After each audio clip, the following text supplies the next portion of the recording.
So isang malaking kahihiyan naman po mga idol ang sinabi ng legendary boxer na si Shane Mosley sa Mexican superstar na si Canelo Alvarez. Kung saan mga idol, sa naging panayam po ni Mosley, sinabi nito na sa laban niya daw kay Canelo, halos itapon na daw lahat ni Canelo ang lakas niya para lamang pabagsakin ito sa lona. Pero hindi daw nangyari mga boss. Bagkus winawalk down lang daw ni Mosley si Canelo. Pero sa naging laban daw ni Mosley sa ating pambansang kamao Manny Pacquiao, halos daplis lang daw na kanan ang tumama sa kanya. Hilong talilong daw si Mosley sa Pinoy legend at bumagsak ito sa canvas. Grabe, parang walang pinagkaiba mga boss, na sinabi na lang ni Mosley na mas malakas pa sumuntok si Pacman kumpara kay Canelo. Kahit isang natural na middleweight fighter itong si Canelo at si Pacman isang maliit lamang na fighter na galing sa lightweight. Malupit talagang sinabi nito ni Mosley mga boss. At take note mga idol, kung babalikan natin ang laban ni Mosley sa Meksikano at Pinoy, kinalaban ni Mosley ang Pacman noong prime nito sa bakbakan, at ang kinalaban ni Canelo na Mosley laos na sa panahon na yon. Ilang taon pa nakalipas bago nakalaban ni Canelo si Mosley matapos ito talunin ni Pacman. Sobrang malaki talagang diferensya dito mga idol.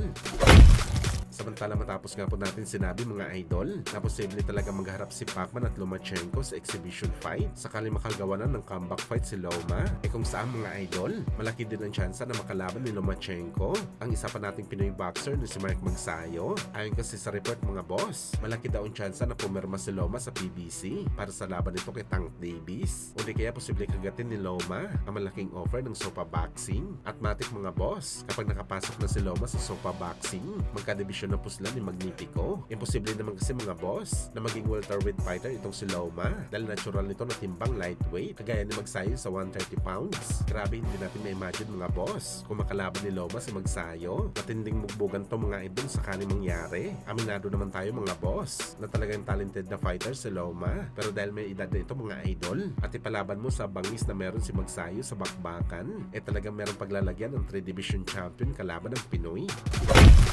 Sa kabilang banda naman mga idol, matapos nga po ma-upset ni Kyonosuke Kameda si Cuadro Alas sa bakbakan nila, isang malaking biyaya naman po ang dumating kaagad sa hapon. Isa nga sa mga opportunity na dumating kay Kameda, mapapalaban na ito sa WBO interim title fight sa featherweight division. At kapag nangyari daw to mga idol, ayon sa panayam ni Kameda, isusunod daw nito ang WBO champion na si Rafael Espinosa at agawin ang WBO title sa 126 pounds para matupad na daw ni Kameda ang pangarap niya na laban kontra sa kapwa nito hapon na si Inoue. Grabe ang plano ni Kameda mga boss. Hindi ito madali gawin pero merong tsansa. At sa panalo nito kay Casimero mga idol, tila sa kanya pa talaga mapupunta mga boss ang opportunity na makalaban si Naoya Inoue na isa din sa mga pangarap ni Cuadro Alas na laban.